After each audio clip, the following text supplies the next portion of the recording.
Hi everyone, in this video I will show you how to create a custom list in Excel. Let's get started.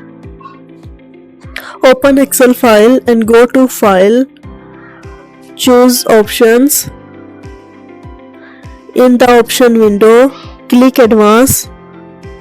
Scroll the General section and click Edit Custom List. In the Custom List window, select New List. Type your list item North, South, East and West. Click Add and then OK to save.